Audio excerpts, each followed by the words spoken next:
ASUS has a serious problem with its Vivobooks. Take the Vivobook S15 OLED for instance. This is a laptop that was released last year, and even though it is the Babe Edition model, it still has some things that I don't really like. Now, first of all, this is a really high performance laptop with an Core i9 processor, but the build quality just doesn't justify this as a premium laptop. And the ports configuration of this laptop is just terrible for modern laptop standards. So ASUS has finally fixed the problem with this new Vivobook that you see right here. This is the ASUS Vivobook S16 OLED, which has obviously a bigger screen than the S15 OLED, and it has so many things that is fixed. It has a significantly better build quality, better performance as well, which creates another problem. Why would you even want to consider a mainstream Zenbook?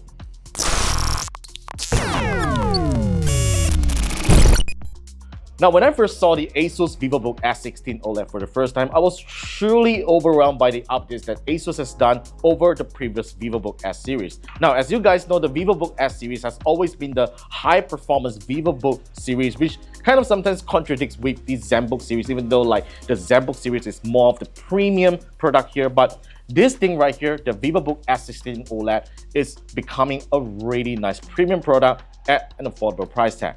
Now, let's start off by what ASUS has updated on the S16 OLED over the S15 OLED. Now, starting with this build quality here. Now, as you can see, it is made out of entirely magnesium alloy material. There's no cheap flex plastic material to be found right there. Now, of course, I'm not suggesting that the S15 OLED has a terrible build quality, but still, you kind of feel that it feels very plasticky. But the S16 OLED here feels a lot more refined as compared to the Vivobook S15 OLED. Now, what you find right on the front here is a way more simpler design. It's more minimalist. There's just a ASUS Vivobook branding on the front here, which I think is a really nice touch. And ASUS isn't introducing like some stickers that you can stick on top of the laptop here. And look at this art design on the top here. It actually looks very nice, it looks very elegant. And one thing that I am super excited is that this is finally no longer a bulky laptop. Look at how slick it is. And according to ASUS, this laptop weighs just 1.5 kilograms, which is actually pretty lightweight for a 16-inch laptop. Now, another update that I really like in terms of design is the working area. Look at how big the trackpad is here as compared to the one on the Vivobook S15 OLED. This is a significantly larger trackpad that I think is almost the same size as my 16-inch MacBook Pro, and I think this is a really nice update ASUS has done here. The keyboard layout is similar, but the keys are more square-shaped this time. Key travel is good, the typing experience is really nice, and you now get a Copilot key on the keyboard, which is nice if you use Microsoft Copilot on Windows. But to be honest, I kind of find this key a little annoying because I frequently use the Control key on the right side of the keyboard. So yeah, that's something that I'll have to get used to. And the number pad still remains pretty small as compared to the Vivobook S15 OLED. Now, ASUS has also updated the cooling vents on this laptop here. It is now no longer at the side, but in fact, it ventilates heat through the back of the laptop, which I think is a really nice move if you're doing something really heavy on the laptop and you don't want heat to scalp your hands while you're using a mouse and all that. But most importantly, I really love that ASUS has finally introduced better IOs on this laptop. Now, on the left side, you finally get two USB-C ports, one that supports USB 4.0 speeds and the other one that still supports USB 3.2, which is still nice. At least we don't get any crappy USB 2.0 ports anymore. And on the right side, you get two USB-A ports, and fortunately, they don't operate on USB 2 anymore. They operate on USB 3.2 Gen 1 speeds. Now, that is an upgrade. And also, you get a micro SD card slot for transferring your files and your expanded storage to a micro SD card if you want to. Now, that is something I always think laptops should really have, because despite how thin they are, adding a micro SD card slot really isn't such a big deal. Now, if you realize in the laptop market recently, there's quite a number of brands that has updated their old 15-inch laptops to become 16-inch screens, which I think it makes a lot of sense because I think a lot of people now tend to appreciate the 16:10 aspect ratio, and having a 16-inch display means you can actually see more, do more, and have more vertical space for productivity. Now, the Vivobook S16 OLED here has a 16-inch 3.2K OLED display, which I think it looks very nice. It is bright, colors pop, and there's decent brightness even if you want to use it outdoors. And this screen, unfortunately, is still not a touch screen, which I think is fine because, to be honest, Windows kind of sucks when it comes to touchscreen.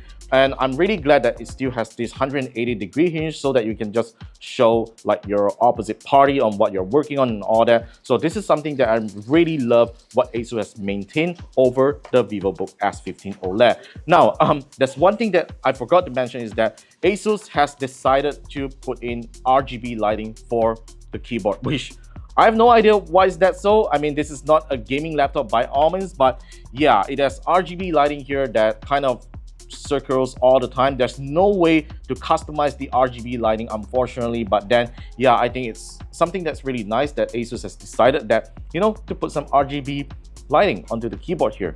Now, onto the performance of this laptop. Depending on your preference, the Vivobook S16 OLED is available in both Intel Core Ultra or AMD Ryzen 8000 series processors. My unit here is the AMD Ryzen model, which has an AMD Ryzen 7 8845HS processor with 16 gigs of RAM and 512 gigs of storage. Now, I am a little disappointed by the storage that ASUS is offering here because for the price that you're paying for this laptop, you should in fact get a 1TB storage because SSDs are no longer expensive now. So yes, there's no excuse that ASUS shouldn't be offering that. But thankfully, you can upgrade the storage of this laptop if you want to. But unfortunately, the RAM here isn't upgradable. Yeah. So in terms of performance, I have to say that this laptop has performed really well during my 2-week usage. I've been using this for lightweight 4K video editing on CapCut and a little bit on Premiere Pro as well. And I've also done a little bit of lightweight gaming. And I have to say that this laptop does very well in terms of performance. There's no thermal throttling at all because this laptop has 2 cooling fans inside that ventilates it out of the chassis, which I think is great. And finally, in terms of battery life, it's actually not too bad. ASUS claims up to 14 hours considering it has a 70 watt-hour battery that's powering this laptop. So according to my real-world test, it basically lasts up to about 8 hours if I'm on battery saver mode, which I think is pretty decent, even though it's not that close to ASUS claim of 14 hours. But yeah, if you ever like run out of battery, I'm just really happy that this laptop can be fast charged using a USB-C PD charger up to 90 watts. Finally, let's talk about value. The Vivobook S16 OLED that I have here retails for just 4,599 ringgit, which if you consider the benefits and the performance that you're getting out of this machine, is just crazy on how ASUS is pricing this competitively compared to other brands out there. I mean, you are finally getting the right amount of ports as compared to the older Vivobooks. You're getting really great performance with the AMD Ryzen 7 8845HS processor, or even if you go for the Intel Core Ultra processors, it's going to offer you a really good computing experience as compared to the older Vivobooks and compared to other mid-range laptops that you find in the market. But most importantly, this thing here weighs really light at just 1.5 kilograms, and you're just getting so much benefits out of this sleek machine, which, to be honest, like I said, the problem here is that there's really no need to consider like ASUS's ZenBooks, which cost more probably, but probably doesn't even offer that kind of performance you're getting out of the S16 OLED. Alright, so that's pretty much all my thoughts on the ASUS Vivobook S16 OLED. Let me know what you guys think about it in the comments down below, and be sure to subscribe to our channel for more videos coming right up, and I'll see you in the next one.